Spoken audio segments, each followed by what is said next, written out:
por Dios, qué mañanita vamos a tener, ¿no? Llovinando estaba esta mañana, ¿no? No me olvidé de contarlo en el pase con el programa anterior, una leve llovizna. Y recordaba, te saltan por ahí las historias en el Facebook, viste que hace años atrás también, un 30 de noviembre, un 1 de diciembre te llovió. Pero vamos a tener una mañanita complicada climáticamente para los que no les gusta este tipo de inestabilidad. En La Rioja en diciembre estamos acostumbrados al calor. Lo tengo en línea, vamos a charlar con el senador Fernando Aldo Salino, senador que evidentemente hoy están con esta nueva conformación del Senado de días anteriores. Juraron 23 de los 24, todos conocemos, lo he comentado aquí, el caso de la senadora electa María Lorena Villaverde, de la provincia de Río Negro. Pero quiero preguntarle al senador por la provincia de Buenos Aires, en realidad, si mal no recuerdo, él es juninense. Quiero preguntarle respecto a este tema. De San Luis es San Luis, pero creo que es nacido en Junín. Me queda esa duda por lo que yo conocía de él. Senador, ¿cómo le va? José Luis desde Canal 11 lo saluda. ¿Cómo anda? Buen día. Bien, buenos días, ¿cómo están ustedes? En San Luis hay mucho sol. Hace frío, pero hay sol, ya que estaba con el parte meteorológico, le completo. Sí nací en Junín y sí soy senador por San Luis. Ahí está. En el año 70 empecé a venir a San Luis y, bueno, ahí está. Y ya hace muchos años que vivo acá. Yo recordaba, porque no es la primera vez que hemos charlado, creo que hace un año y pico o algo charlamos, y me acuerdo que hablábamos algunas bondades de su pueblo natal, ¿no? Un hermoso lugar que tiene grandes deportistas, músicos, etcétera, etcétera. Pero bueno, senador por la provincia de San Luis en el día de hoy, o por lo menos en esta actualidad. Juraron 23 de los 24. ¿Qué significó, Fernando? Y no era mi intención empezar con esto, pero ya que estoy, consulto. ¿Qué significó el tema de que vuelva a comisión el pliego de la senadora Villaverde y con esta nueva composición del Senado, donde está más fuerte el partido gobernante, puede cambiar en algo o casi como que el destino de la senadora Villaverde está asignado por la no asunción? En realidad lo que significó es que se encontró una solución, yo diría transitoria, a un tema que era difícil de resolver. Porque a veces hay que pensar, la coyuntura legislativa no es sencilla. La ceremonia de jura es una, por decirlo de alguna manera, es una celebración. Los senadores vienen con sus familias y habitualmente no es más que un trámite administrativo y formal. Si nosotros agitábamos la discusión, íbamos a ir al recinto con un tema que tiene múltiples aristas, que era complejo porque en realidad está dictaminado por una composición del Senado, iba a ser tratado por otra, porque los títulos inclusive son tratados, el quórum lo dan los nuevos, votan los nuevos, había una discusión sobre si era por mayoría o era por 2/3, y llevar en esa instancia esta discusión al recinto, con la jura pendiente, con las familias acompañando a los senadores, con una nueva composición donde en realidad sientan los nuevos, por lo menos, sí, donde no están precisamente definidos los espacios que va a ocupar cada uno, en realidad es muy complejo. Quedó claro en labor parlamentaria que la situación era controvertida, que no estaba definida con absoluta claridad, y el bloque de la Libertad Avanza accedió como una resolución a todas estas dificultades que le estoy planteando, a que esto pasara a comisión y fuera resuelto en la Comisión de Asuntos Constitucionales. Esta es la situación, independientemente del fondo de la cuestión, ¿no es cierto? Seguro. Y de las especulaciones políticas que dicen si efectivamente la Libertad Avanza quiere contar entre sus filas con una senadora que tiene estos antecedentes, sin entrar a juzgar el hecho de fondo, digamos, su inocencia, su culpabilidad, el hecho de que no puede entrar a los Estados Unidos. Sí. Para la Libertad Avanza y para Patricia Bullrich en particular, que que va a hacer de todo esto una bandera de la persecución del narcotráfico, de la prevención del delito y demás. Tener al lado una senadora con estos antecedentes no resultaría demasiado práctico a los fines de la discusión, a los fines de llevar adelante lo que serían sus posiciones. Sí, se ve que Pero había bueno, consenso. esa es la solución que se encontró. Sí, había consenso, o había una mayoría, creo, ¿no? Porque yo no vi completa esa sesión, pero creo que el senador Atauche fue el que propuso esto, ¿no? Que finalmente terminó siendo aprobado a mano alzada, si mal no recuerdo, Fernando, ¿no? Sí, pero para ser justos, esto estaba absolutamente consensuado. Ahí, claro, por eso. Que iba a ser él, inclusive, fíjese usted que el consenso llegó hasta que no hubiera debate. No podíamos exponer posiciones, porque sabemos que si un senador expone su posición, bueno, esto de inmediato va a tener una respuesta, esa respuesta va a generar otro debate y esto se vuelve muy extenso y fuera del lugar que esto merece. Entonces, inclusive por eso cuando la senadora o la que va a ser senadora a partir del 10 de diciembre, Patricia Bullrich, quiso marcar alguna posición, no se le permitió, justamente en cumplimiento de esto que habíamos pactado, claro, que era que nadie marcara una posición porque iba a pasar esto que le contaba, o sea, íbamos a empezar un debate que no era lo previsto, no era lo pactado. Claro, pero se enojó incluso con la vicepresidenta, ¿no? Con la presidenta del Senado, se enojó bastante y no entendía razones en ese sentido. Era como no cumplir un pacto que era que no hubiese discursos, no hubiera oradores. Mire, la labor parlamentaria es fundamental, porque si no acordamos previamente, después los derechos de los que un senador tiene derecho a pedir la palabra y hablar lo que le parezca oportuno, estamos todos de acuerdo. No, claro.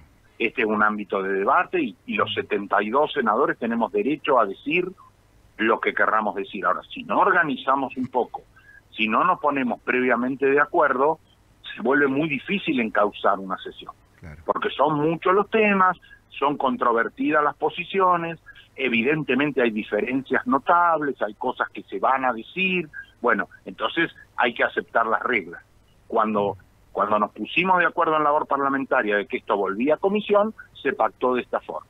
Sí, llegado, vamos a aprobar en general, vamos a aprobar el artículo primero, cuando venga el artículo segundo, La Libertad Avanza va a presentar una moción, todos acompañamos esa moción y terminó la cuestión y comenzamos con la jura. Seguro. Y no hay debate en toda la sesión. Por eso en una hora conseguimos tratar todos los temas, incluido el nuevo secretario administrativo, todas las cosas de forma, se aprobaron los pliegos y se juró. Todo en una hora. Bueno, eso pasa cuando se cumple, digamos, lo establecido. Si entramos en un debate que puede ser muy enriquecedor y que es natural de la función legislativa, pero que en este caso distorsionaba el objetivo de la sesión. Seguro. Fernando, ¿cómo avisoras esta nueva composición? ¿No? Bueno, un diputado, como es ya tradicional en la democracia, desde el retorno de la democracia, se elige por mitades. El caso de ustedes es por tercio, ¿no? Del 72 es 24, 24, 24. A La Rioja no le ha tocado porque los senadores nuestros fueron electos al mismo tiempo que vos, querido, creo, ¿no?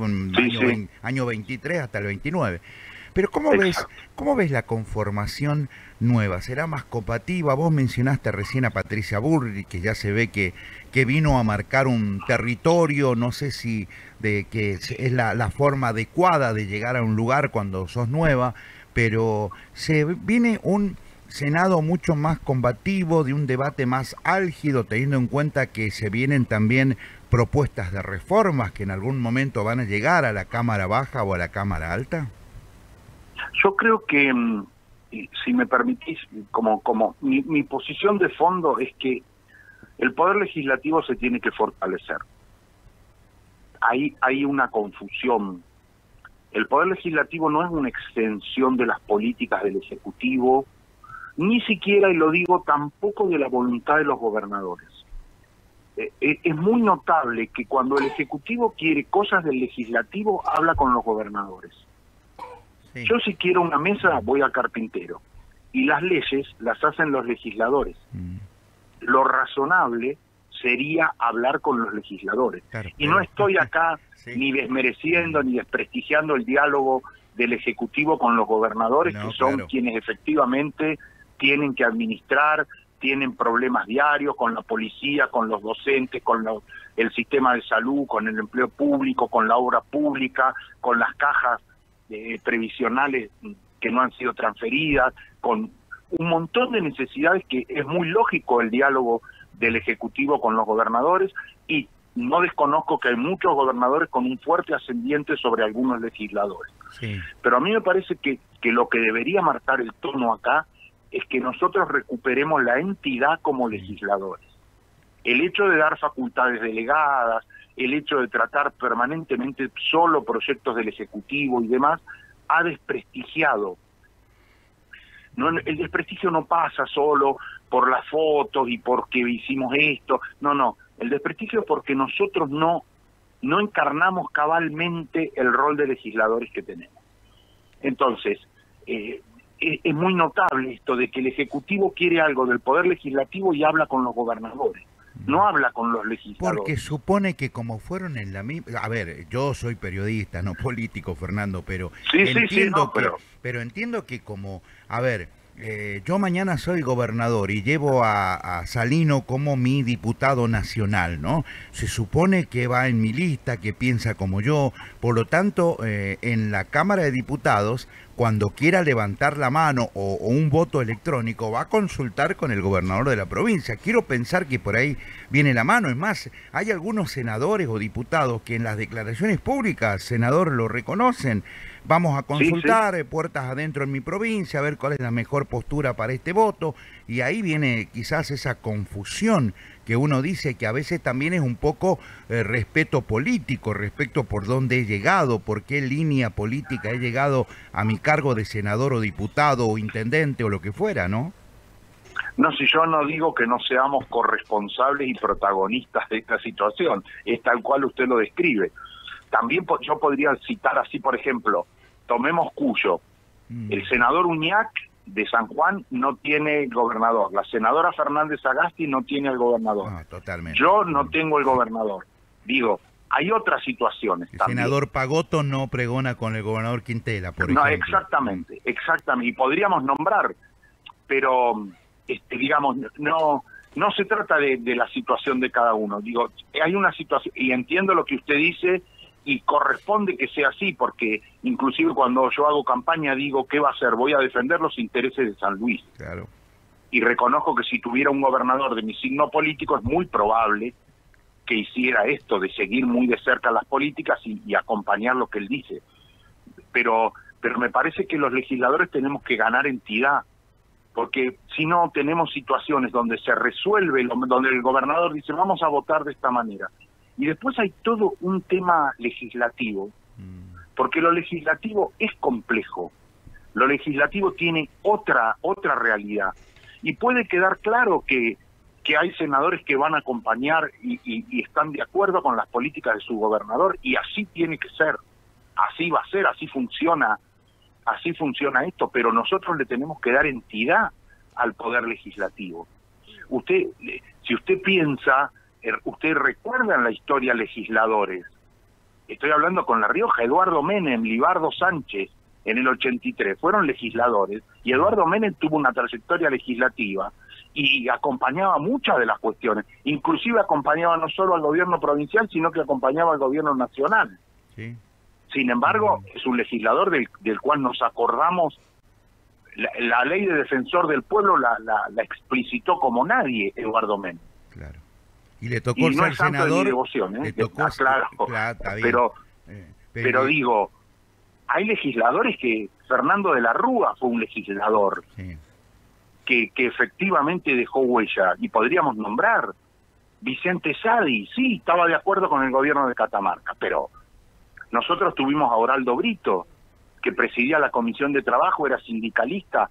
Si usted mira esa comisión de trabajo, de esa comisión de trabajo salieron muchos secretarios de trabajo posteriores, exactamente de esa comisión del Senado, que era una comisión de debate y enriquecedora tremendamente de las leyes. Sí.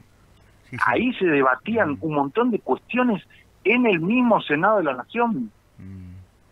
Sí, El senador Sadi tuvo un debate memorable por el canal de Beagle, que unos lo juzgarán de una manera, otros lo juzgarán de otra, sí, sí. pero fíjese qué entidad tenía el senador como para que fuera él el que dirimía una diferencia con el poder ejecutivo. Sí. Sí. Digo, bueno, el caso de, pero creo que es entendible y pasa no solamente en la política, en otros ámbitos donde algunos a veces brillan con luz propia. El tema de que me mencionaba recién, senador, me acuerdo porque Britos, que alguna vez le habré hecho alguna nota, si no me equivoco era oriundo de Villa Mercedes, ahí donde está la calle Angosta, ¿no? Sí. La famosa calle Angosta. Brito fue ministro de Trabajo, fue impulsor de distintas leyes, o sea, siempre brillan con luz propia. Y eso creo que también, en el caso de que yo escucho atentamente lo que responde y coincido en que a veces también depende del legislador, de la fuerza de ese legislador, pero no por la oposición misma, Fernando, ¿no? Sino por la capacidad. Acá no se trata de oponerse, se trata de entender efectivamente el rol que tenemos que desempeñar. Si hay que acompañar, se acompaña, aunque sea un gobierno contrario. Le pasaba a Menem con Alfonsín, a Eduardo, digo, ¿no? Voy a algo que estuvimos absolutamente en contra. La ley Bases entró con una cantidad de artículos infinita al Congreso y salió con otra. Esa fue tarea de los legisladores. Claro. Sí, no, y no estoy desconociendo la realidad política, ni estoy diciendo no deberían los legisladores seguir a los gobernadores. Sí, yo conozco legisladores que siguen a sus gobernadores y que hacen un trabajo notable en el Senado y en la Cámara de Diputados. Digo, a mí me parece que la cuestión pasa por acá, porque si nos creemos que podemos llevar un intérprete del Poder Ejecutivo Nacional al Congreso y eso va a resolver las cuestiones, se van a chocar con que el Congreso de la Nación tiene otras realidades, tiene otros tiempos, tiene otros formatos, a los cuales se adecúan muy bien los legisladores, seguro. Que lo comprenden, nos lleva un tiempo adaptarnos, entender esta lógica, y después nos movemos en esta lógica, después tenemos comisiones, después le damos el tratamiento que le debemos dar, intentamos ser lo mejor asesorados posible para enriquecer las iniciativas. Yo creo que esto es lo que se valora o lo que debería valorarse de un trabajo legislativo serio, seguro. De estudio de todas las leyes, donde nosotros volquemos una cosecha personal que muchos de los senadores tienen para mejorar esta legislación, conocen las regiones como nadie. Seguro. Cuando estamos hablando del deterioro de las rutas nacionales, en pocos espacios institucionales se transitan las rutas como lo hacemos los senadores.